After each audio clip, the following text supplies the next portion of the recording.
All right, so thanks everyone for joining us. This is our July Potomac Rugby Referee Training. What we are going to be talking about tonight is context and other buzzwords. A lot of times we use words as coaches, as referees, and even when talking to other referees, talking to players, talking amongst in that coaching relationship, a lot of times we use these words that they're jargony. They sometimes make sense. Sometimes somebody thinks they understand. Sometimes they don't. So what we're going to do tonight is kind of talk about some of those words, why we use them, under what circumstances. So let's get started.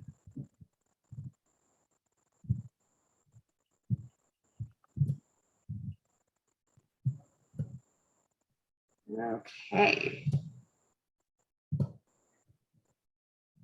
All right. So hold on one second. Of course, we're at the back of the presentation. All right. Let me try one more time. All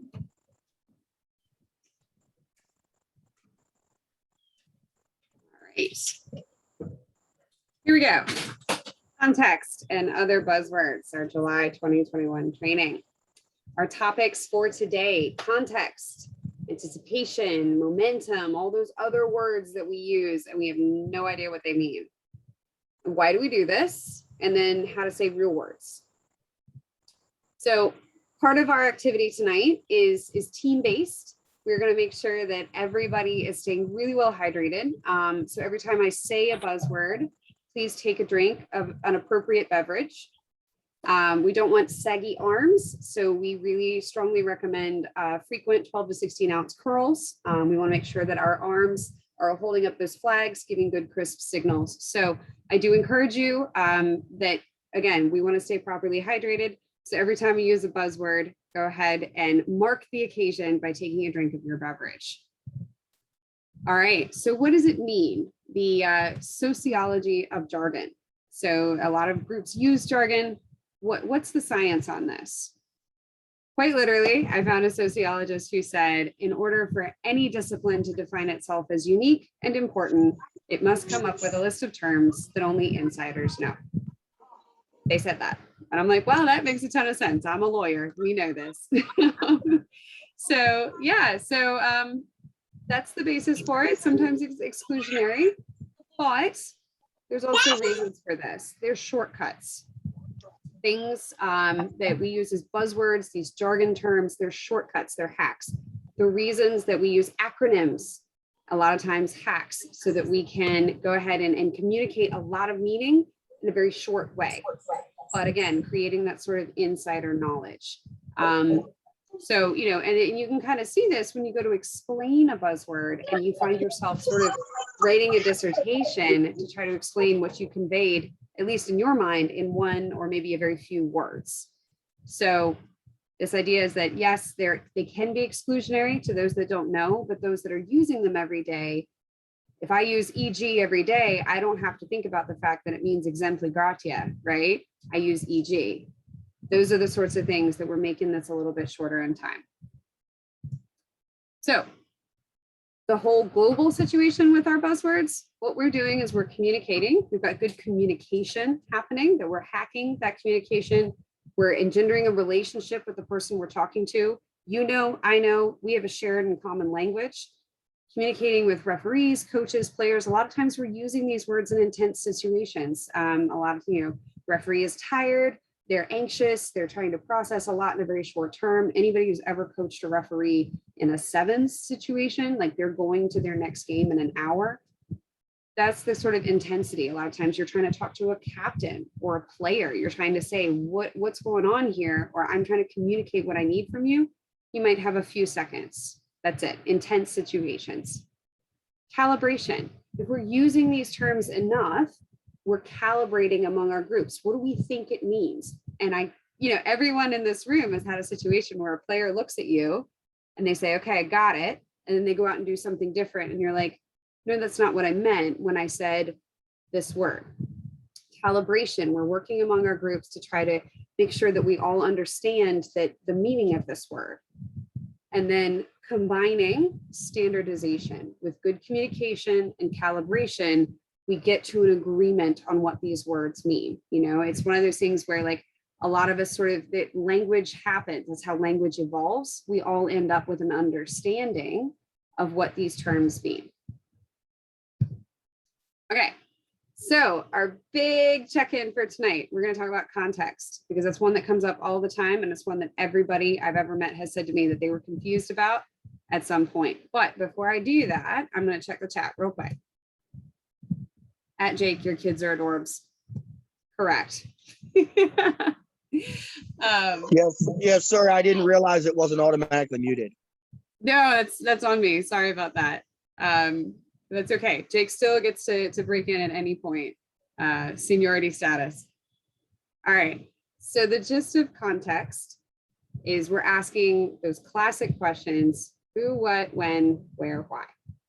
When we're trying to think about context. And again, we've talked in earlier presentations about how referees are making a lot of decisions. There's a lot of information, and the higher up you get, you know, sometimes when you're just starting out, you're like, was that a knock on? And we even talked about in a past presentation about how that's still about 5 decisions of like, did the ball go forward? Did it touch someone's hand? Do I play advantage? Like there's a lot of things happening there. Context is one of those sort of upper level concepts where you've got a lot of mental computing to do, again, almost instantaneously, which is why it's so hard, right? So we use things like context is our buzzword to think about all of these things. So I actually found this fantastic presentation. I'm not going to go through everything that they said, but BC Rugby did an amazing presentation on sort of trying to treat it like a stoplight game, identifying these green, yellow, and red breakdowns. And I love it. They have great clips. I have put the link here. I'm happy to send it to anyone if you want it.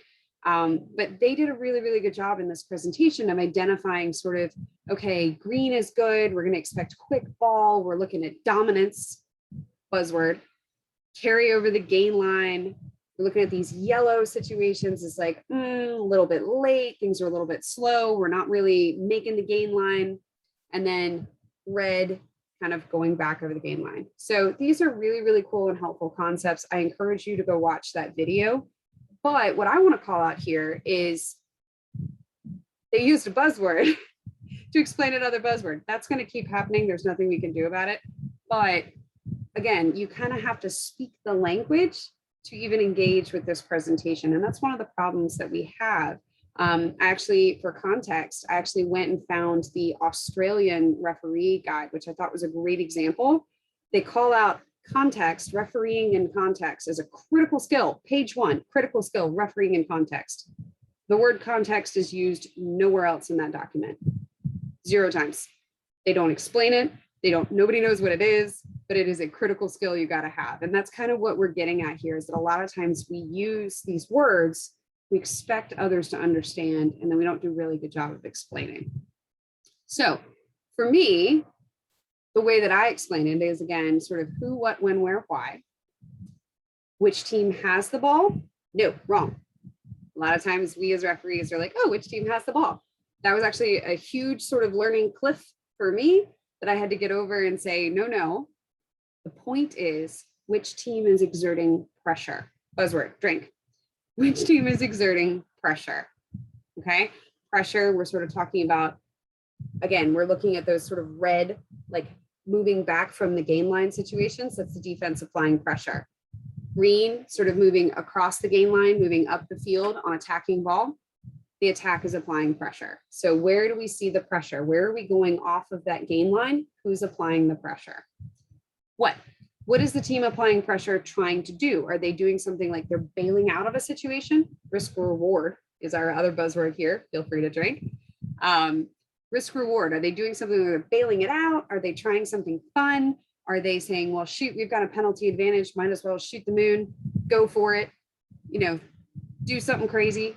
What are they trying to do? Are they trying to slow down the ball? Is the team that is applying pressure sort of doing it in a slow, methodical way to run out the clock? What are they trying to do? Try to get inside the players' heads. Again, this is an advanced skill. This is really, really hard to do. Even, you know, our national panel folks on this call will say, hey, we all struggle with this. This is the hardest thing next to the breakdown to referee is this idea of context. When and where, what time is it? We talked about how sort of early in the game, you want to sort of set your standards, buzzword drink, set your standards. Think about like, what is my picture, buzzword drink? What am I looking for? How do I envision what I want to see in terms of space, buzzword, in the breakdown or between the game, the attack and the defense? What am I looking for? Setting those standards. We've also talked about sort of right after the half, we have a lot of subs coming in. There's a lot of things happening. Everybody's starting to get tired. You might have new people that you need to reintroduce those standards to. There's deadly 60s when you yourself are also getting tired. Those are important times to consider. Like, when are we? Where are we, right? Are we inside the 15s? Are we outside the 15s? Are we in somebody's 22? Are we thinking about, is the pressure possibly going to result in a try situation? Where are we? And then why? Raise the game is our buzzword here. Drink. Why are you about to involve yourself as a referee? What are you going to do that is going to have a positive impact on all the things that are happening in front of you? Is the game slowing down? And is possibly the team applying pressure like close to the try zone? We're looking at possibly a try situation, but the defense who's under pressure are slowing down that ball. Classic situation in which the referee steps in, gives a penalty, possibly a yellow card, penalty try is an option. We're speeding up the game. We're saying, no, we're not going to allow you to be destructive, buzzword. So those are situations you're looking at. Why? What am I about to do that is going to make this situation better? And better, I will say, in many cases means faster, right? In many cases, we're saying that fast play with the ball, things moving around the field, players going to space, buzzword. Those are all things that we want to encourage. So what are you about to do as a referee that is going to make this situation more positive? Okay, so you have two things in the chat. So we're going to touch those real quick before we move on. All right, so no questions in the chat so far. I do think everyone is already probably well hydrated at this point, so pace yourselves. So do we have any questions on context in particular before we move on? We're going to talk some more about those terms that I just used.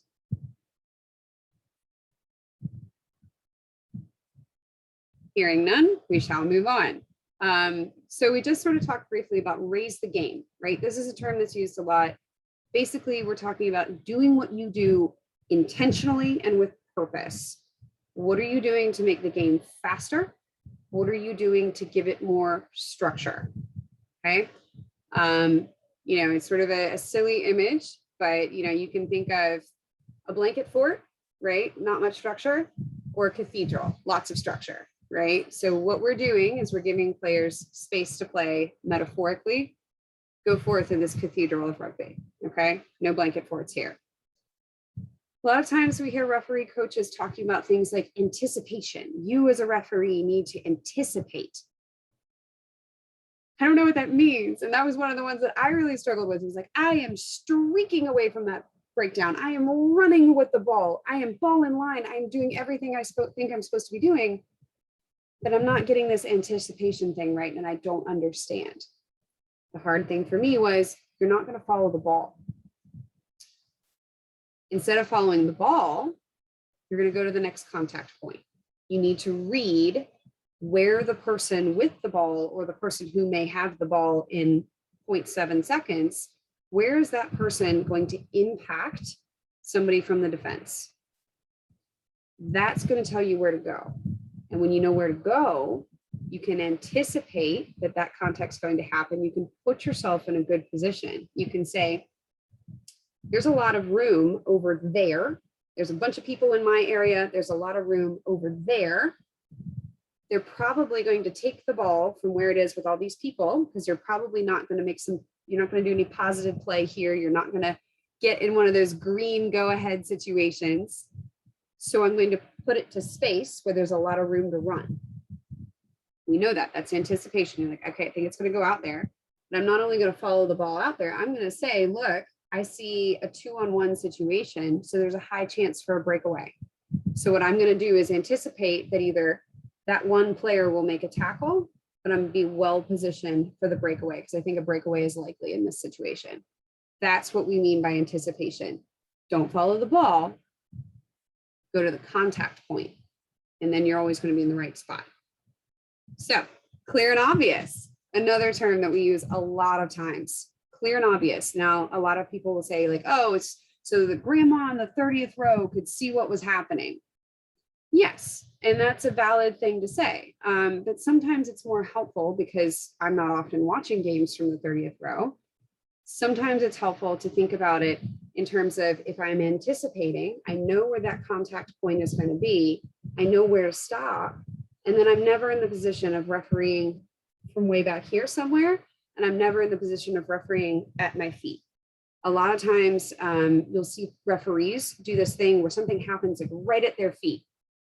And unfortunately, because we are trained and we are biologically designed as humans to have long vision, we are looking out, we are looking around. If something happens sort of between 5 feet out and me, that sort of 2-meter bubble and me, I'm not going to see it if it happens below my height. I'm short, I see a lot of things, but especially for our taller folks, you're not going to see it if it's below your eye line, sort of close to you. So we're thinking about don't referee at your toes. If you catch yourself looking down, you're probably in the wrong spot. You're probably not well positioned to make a good call. You want to back out. You want to know where you're going, see the contact point, stop, be ready to adjudicate. Then you see it. You see the whole field. You see the players. You see what's happening. You see the context of where you are. Like, do I need to make this call? Is it material? You can see everything because it's clear and obvious to everyone, as well as you, because you're in the right spot. You're backed out a little bit further away. You knew where that contact point was going to happen. And then if you do something, it will raise the game because you can see that whatever it is that you're about to do is going to give the game more structure. It's going to make the game faster, as opposed to sometimes when we get that tunnel vision, we think, oh my gosh, I must do something. There's something here is wrong. I must do something. But if we penalize everything that is wrong, or we intervene as referees every time there's something wrong, it doesn't even have to be a penalty. I hear a lot of referees are like, oh, I talk to them. I try to manage them out. That has a place, absolutely. But when we have tunnel vision, we're refereeing at our feet. We're seeing something that we feel that we must deal with, either through a penalty or using our words, intervening in some way. Take a step back, get out a little bit further, see the context, see the field, have good vision so that you're seeing pretty much what somebody in the 30th row is going to see as well. That was a lot of words. Any questions?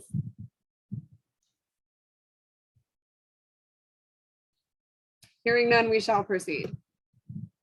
Okay. Did I do this? Did I already do this? Yes. For some reason that slide got stuck. Why am I going backwards? Here we go. Okay.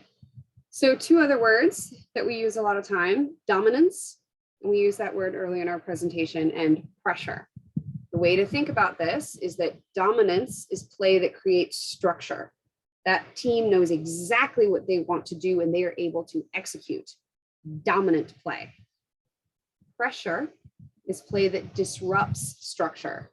Okay, if you have a team that is under a lot of pressure, they're not able to execute. There's probably going to be loose ball. Things are going all over the place. They're not able to create structure, and they for darn sure aren't going to be exhibiting any dominance. Dominance and pressure often go together. Again, dominance creates structure. I am master or mistress of my domain.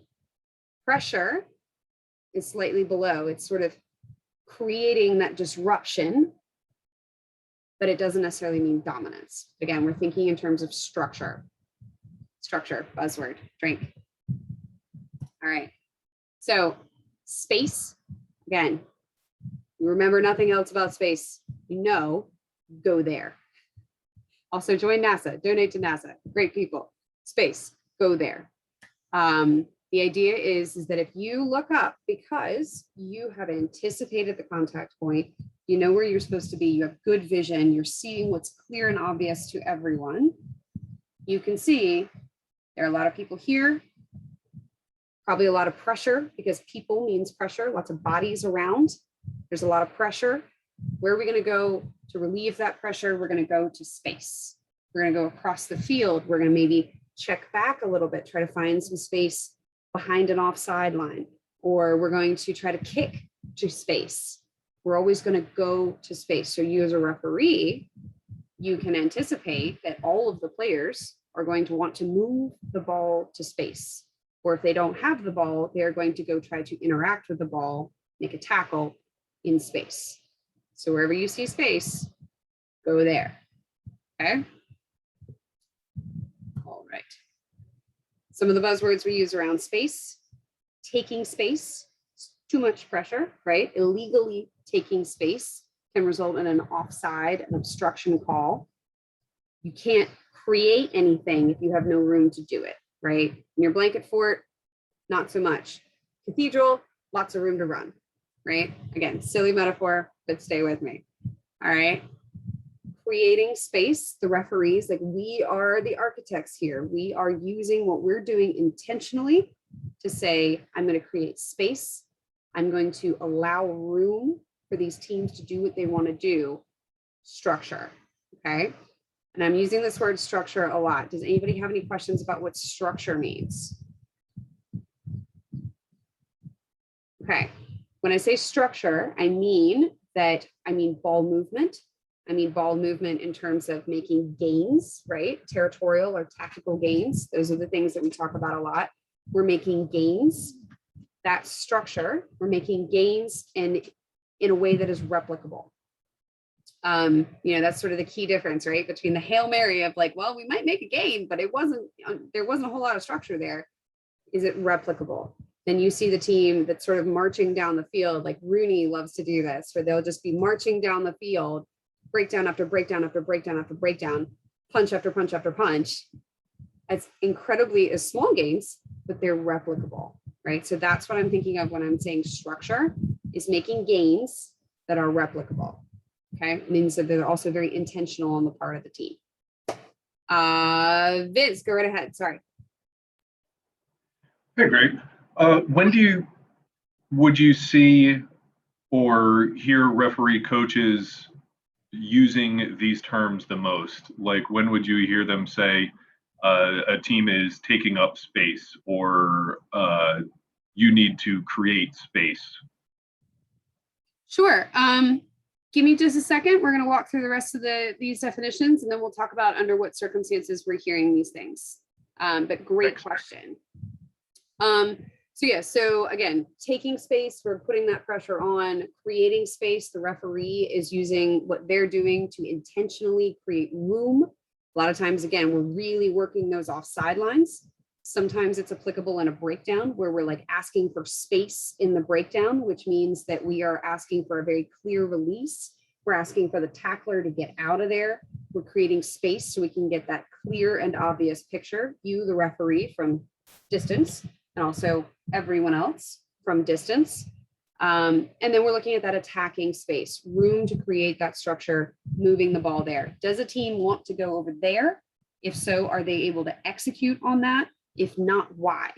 And what is real? Are we, the referee, seeing an opportunity to raise the game? There's so many buzzwords happening right here. Raise the game by intervening to create that space. Am I going to blow an offsides penalty, even if it's a 50-50 offsides penalty?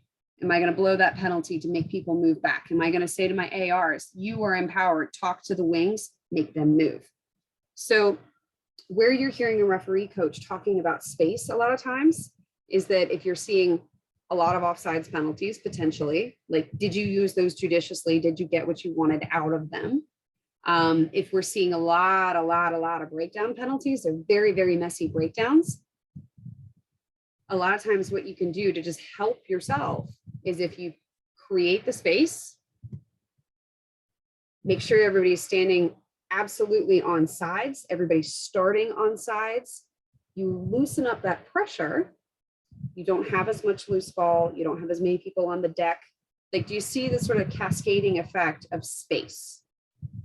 That's the idea, is that if you can push the offsides lines, get the tackler, clear the tackle is our phrase, clear the tackle, get the tackler out of there, get the tackle assist out of there, get good shape and structure in the breakdown. We're seeing people on their feet. We're seeing people in good body positions where that they're not going to, they're able to support their own weight. That good, space is going to allow people to move the ball where they want to go. They're going to be able to execute intentionally.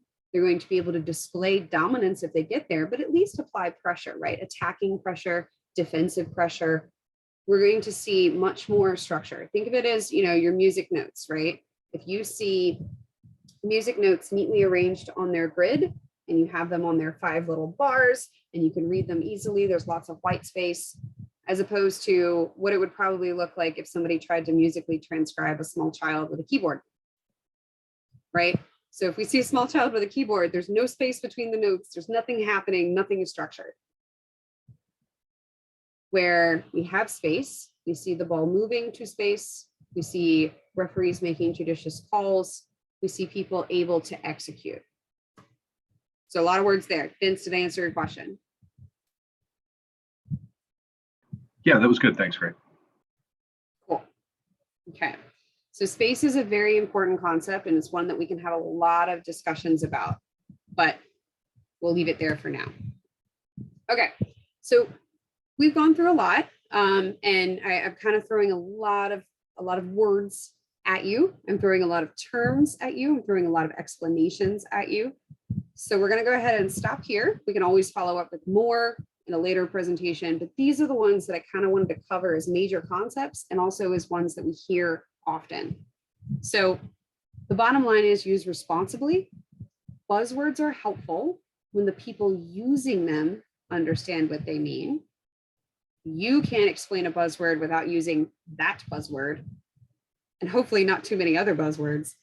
Reconsider whether you know what it means, and then check in with your listener, with your audience, and you just make sure that they're understanding. Because again, we walked through that idea of like, I have an idea of what it means and I'm going to use it.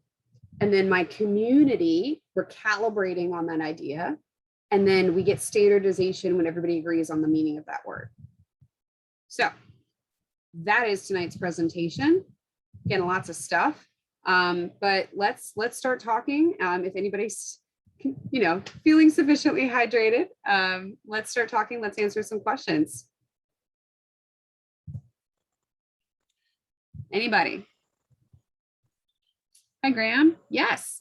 So what I will do is I will post the presentation materials, and I will also post this video to the Potomac. I think I'll post the materials to the Potomac website, I think. And then definitely post the video to our Facebook page. So, okay, thank you. And I can individually email you the presentation if you prefer. Yeah, I'd love that too. I'd love that because we want to start. Brilliant. You have my email address. I'll put it in the chat. Just send me an email. I'll be happy to send that to you. Okay, awesome. Thank you. Cool. Patrick, no, we did not define breakdown, but I would be happy to do that. Ooh, yes, Vince is plugging our new website. Very, very exciting.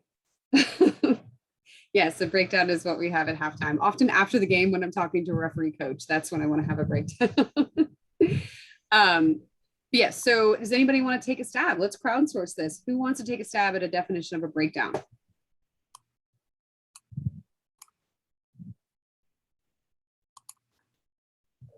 Every time my wife asks me to do work at home, I break down.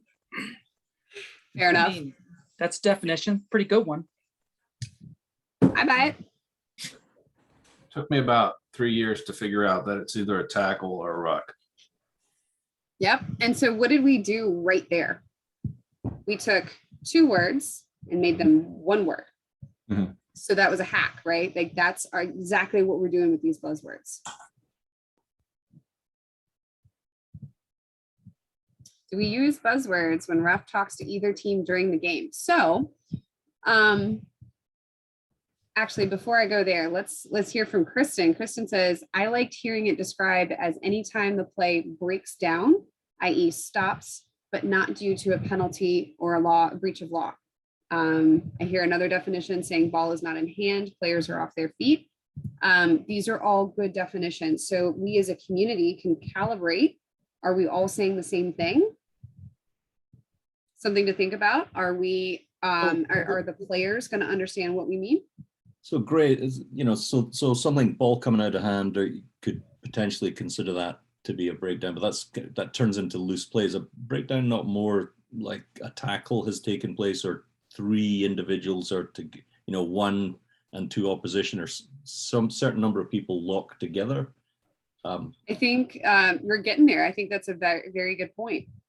I think the reason that I liked the idea that it was a break in play is because deciding whether a tackle has occurred is a decision, and like whether there's a ruck, that's a decision that you have to make as the referee. And I think that there are, especially when you're dealing with like messy high school students, there's situations where it might look like a ruck or a tackle, but that's not what's happening. And so you have to, as a referee, manage them out of that. But it's very clearly a breakdown is still different from like a break in play due to a knock on, right? Like that's not what we would consider a breakdown. So it's like something is broken, but maybe legally, maybe not, but like not a penalty type of a thing. Okay.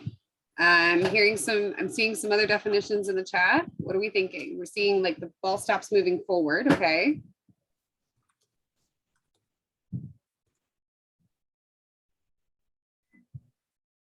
Any other thoughts on what a breakdown is?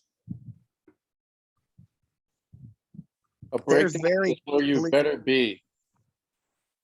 Say what, Buzz? A breakdown is where you better be. You better be at the breakdown. All right, that's one way to describe it. Is like you should be there, and you'll know it when you see it. So it's anywhere within 5 meters of the ref, isn't it? Right. So if anybody has the Google bandwidth, yeah, okay, I'm seeing Warren put it in here. Colloquial term for the short period of open play immediately after a tackle, before and during the ensuing ruck. Okay, so I'm hearing tackle ruck. That would be my definition, is taking tackle ruck and combining them into one term, because as Kristen said, it's really hard to sometimes determine like where we are in terms of ruck formation. But when a tackle has happened, that's what we consider the breakdown. For me, breakdown calls usually are something like we're thinking about a safe tackle, we're thinking about a clear release, we're seeing a roll, we're looking for gate entry, and then we're looking, so those are sort of my breakdown calls that I'm thinking about. Apparently we have been graced with greatness. So Warren, you'll have to introduce yourself in just a minute. But before we get to introductions, quick management idea from Vinman. Who's that? Who's our Vinman 0991? Penny Penigo. Oh, hi. Sorry. It's been so long since I've seen everyone. So do we use buzzwords when we talk to the team? So I think this is a really useful thing. Again, we're thinking about that sort of community calibration, right? Do they understand you if you try to use that word? And I think Kristen pointed out, like sometimes you're in these lower level games and you're like, a thing. And they're like, I don't know what that means. You're like, I don't have time to explain it to you. So that's what happens sometimes. So do we have a community that understands our language? Can I give an abbreviated explanation? Can I use dead time to talk to the captain and maybe give a longer explanation? Can I just use my signals? A lot of times, especially at the higher levels, like referees are just like, no words. They just give a signal. So it really depends on what is your community. Do they understand? Have we done that community calibration? And then do we have standardization? Are you going to be using this term in the same way that the ref who refereed them last week used that word? I had an Australian colleague of mine say that he like purposely practiced short phrases that would be tailored to sort of say like, here is your buzzword. Here is the short phrase that gets to what the meaning of that buzzword is if you need more. And then I'm not using more than those. The short phrase is like something, 3 to 5 words, right? So I'm trying to think of an example on the fly. I don't have one, but that's the idea, is that do you have one word? Do you have a short string of words that you practice in front of the mirror a couple of times? If you get into the long explanations, that's reserved for emails with the coach after the game. So, oh yeah, so my partner just gave me one where like off feet, right? That's a call. That's our term. And then you need to play the ball on your feet. That's a way to explain it. You need to rise to your feet is another way to explain it. So that's, again, using that sort of, if we're seeing off feet, not ring a light bulb, ring a bell, make the light bulb go off.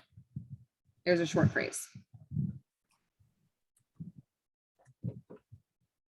And Gray, I wanted to add too, I think we assume that buzzwords are bad, right? And I don't think that's the point, right? I think the point is that buzzwords are words that we need to make sure that we all have a similar understanding of, right?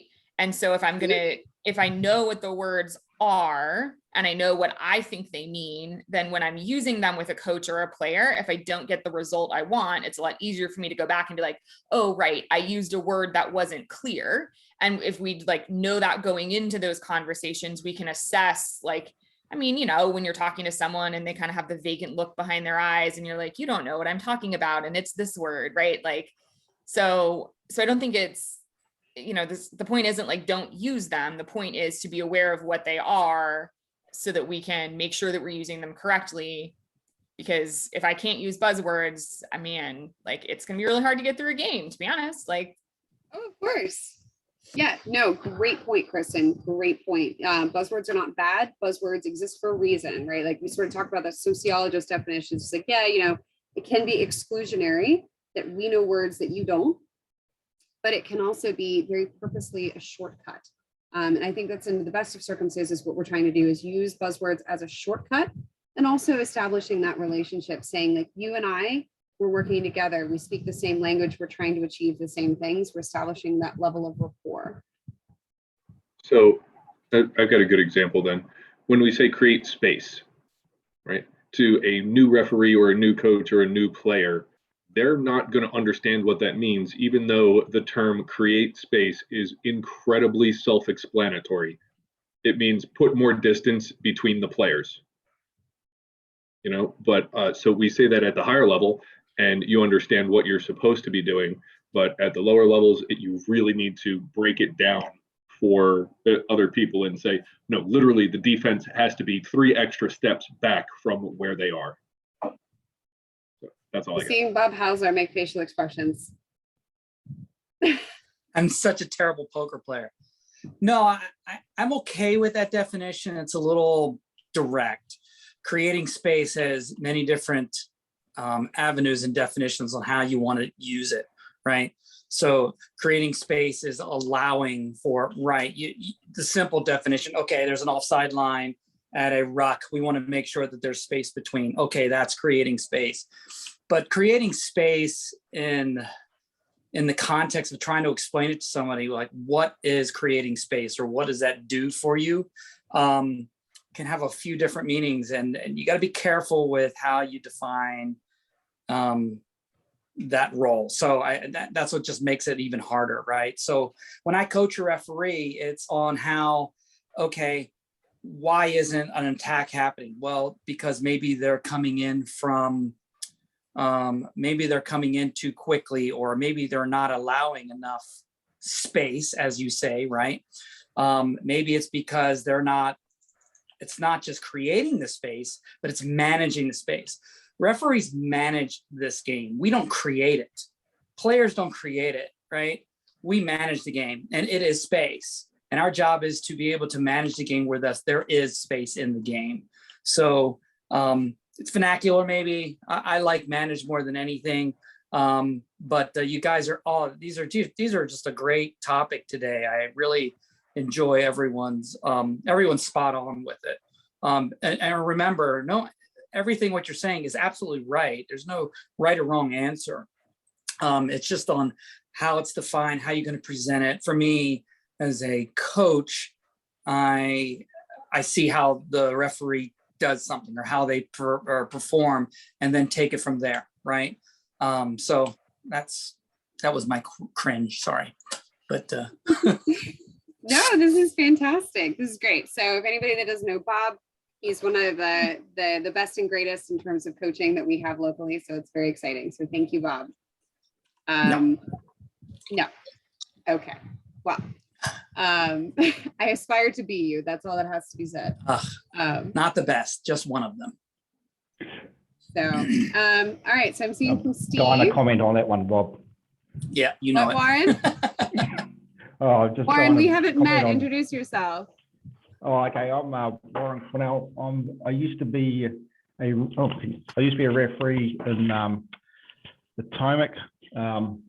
Then came back to New Zealand, and then I used to be a coach mentor. I prefer mentor in Florida. Now I'm back in Wellington, New Zealand, where I'm hometown, and currently a mentor coach here, and also president of the Wellington Rugby Referees Association. And I know about 4 of the guys on this Zoom, so I thought I'd jump in and see if they've got any older like me.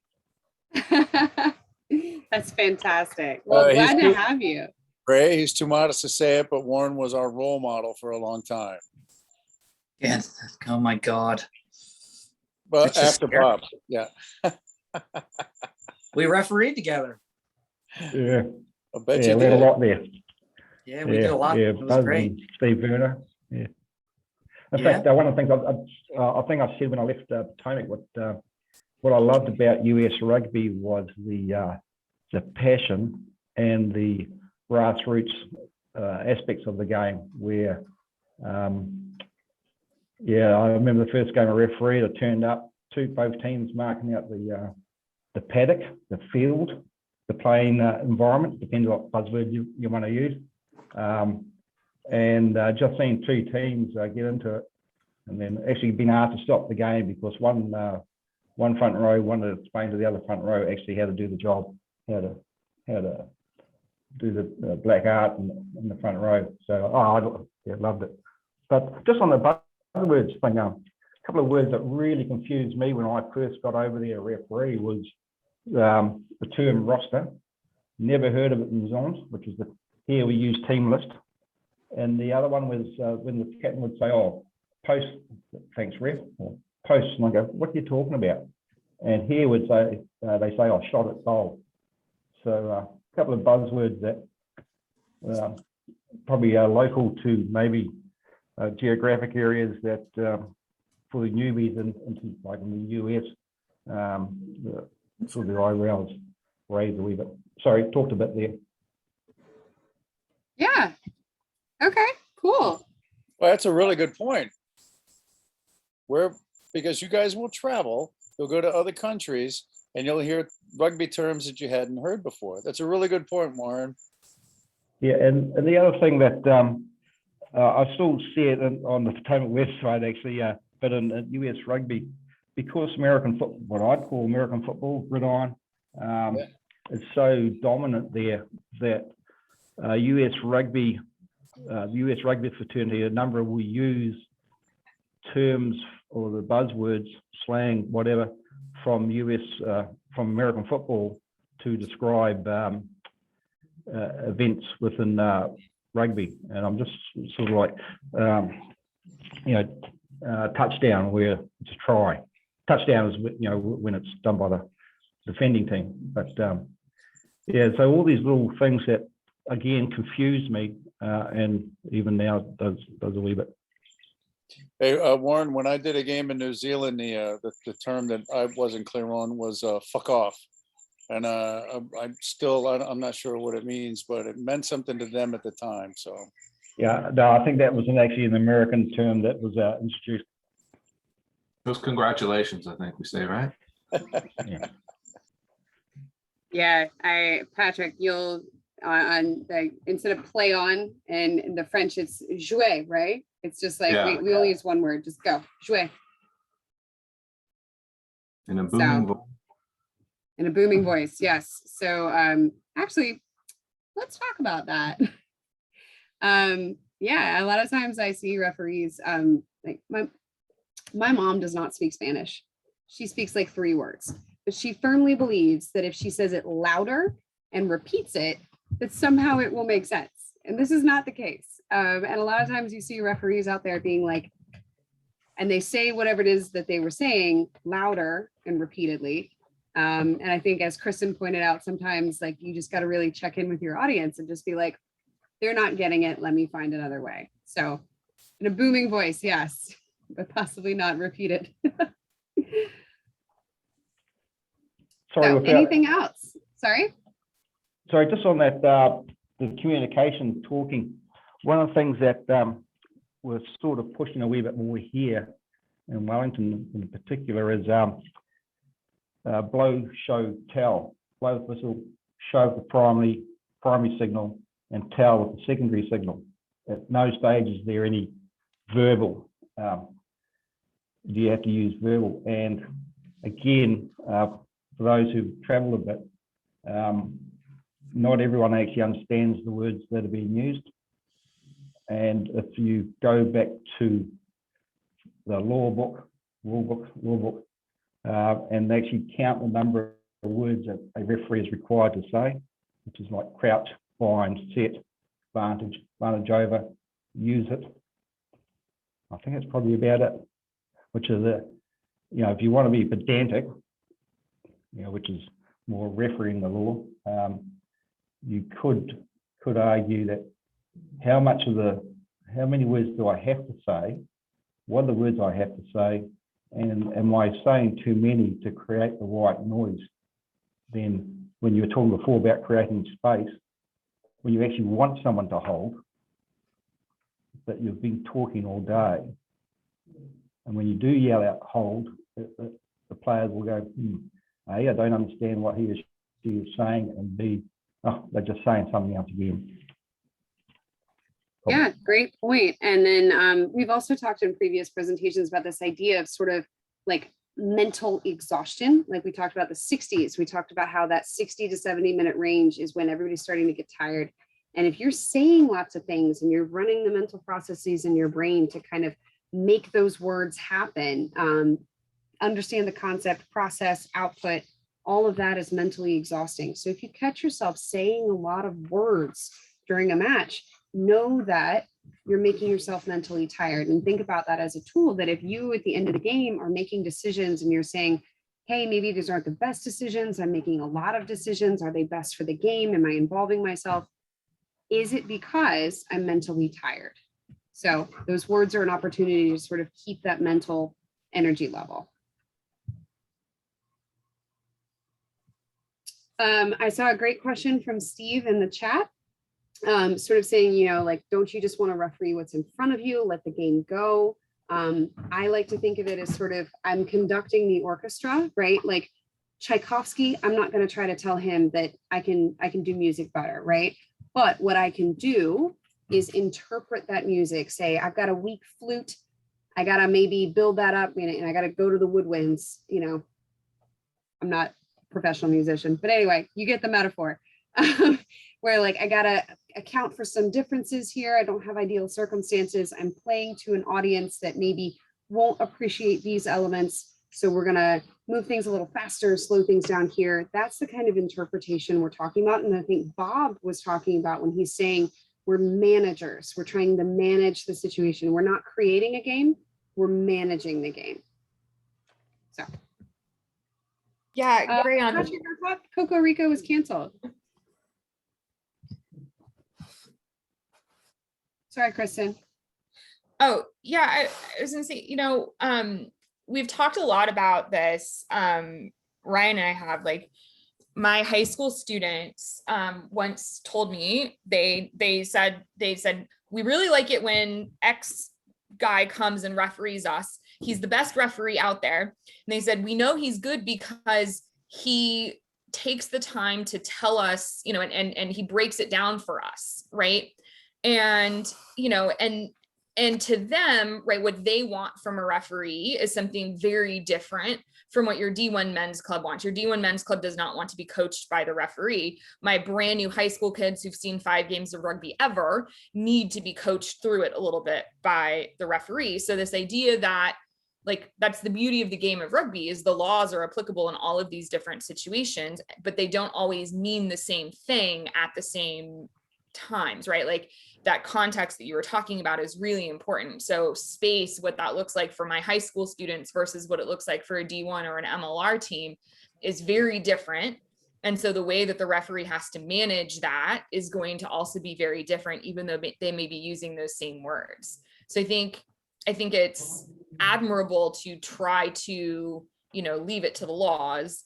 But in practice, especially for community referees, it's so important to, yes, but also make sure that everyone's getting the game that they want out of it and everyone's having fun.